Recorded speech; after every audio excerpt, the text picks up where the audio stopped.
Is it August 12th? Yes, worst sunburn ever.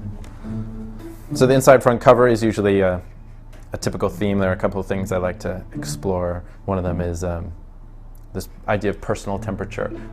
Based on where you were over the course of the year, what are the temperatures that you experienced? So I did this annual report of my life in 2005, where I sort of took an archaeological look at everything I'd done in the previous year, just scanning through my calendar and remembering the meaningful events like the flights I took and using Last.fm as a source, and I was able to put together this statistical view of my year, which I thought would be interesting to friends and family, and turned out to have a much broader appeal. My first reaction when I first saw the Feltron report was, we don't care, do we?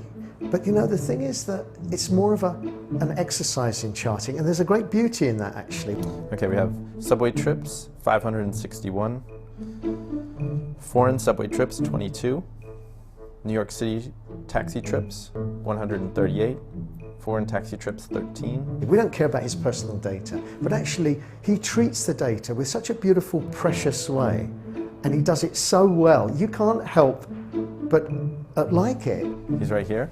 Teeth lost by cat, 1. His canine on an unknown date.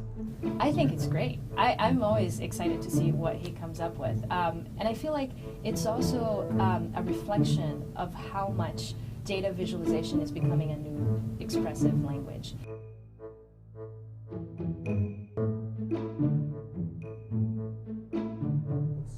His smartphone's pretty useful. Most of the time, it's not complex enough that I can't just write it down the next morning. iCal has been a great place to log things.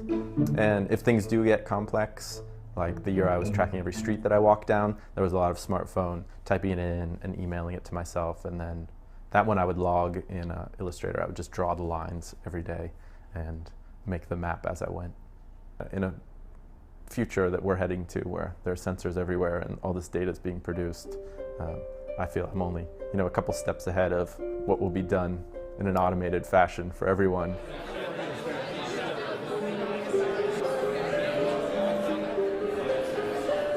The work that's being done now is kind of the first baby steps towards a world where it's not going to be really possible for you to have a major kind of, say, cultural event without there being a corresponding kind of data visualization that goes along with it. We've been doing some work with MTV.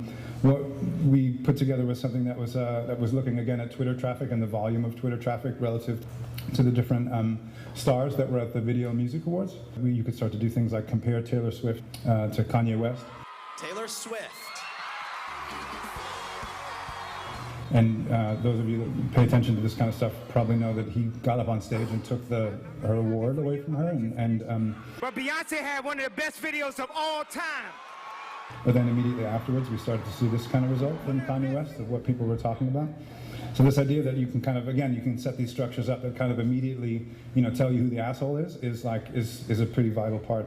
So far, we haven't done much data gathering in the sense of dynamic real-time collection. Things like, can we look at every tweet on a topic, or can we look at every tweet that comes across the wire and then see if we can figure out in aggregate what people are talking about? The ability to see what 100 million people are having for lunch at any given moment may or may not be interesting, but when those people start going out into the real world and start experiencing things and picking planes that land on the Hudson, then that all of a sudden you can make the case that that's compelling news information. There's a number of graphics that we do that just automatically update themselves based on data feeds from like business services or election results. There's a couple of challenges in it. One is just because something is dumped out in a data feed, once again, doesn't mean you necessarily want to just visualize that straight as is. You have to think, all right, is this something that really is worth taking the time to visualize and let it run on an updated basis? The second challenge is that when you're building something to just update itself, you need to build it in a way so that you handle all of the edge cases. So that if the unemployment rate comes in incredibly high one month, your chart still displays something normal and doesn't end up drawing off the chart. There are certain aspects of live data that are really exciting and really interesting, but I think it's also like, by necessity, by definition, it's here's some data colon, right? You could almost see breaking news stories appearing in a data set, and I think that would be probably a few years off, but that would be amazing if it happens.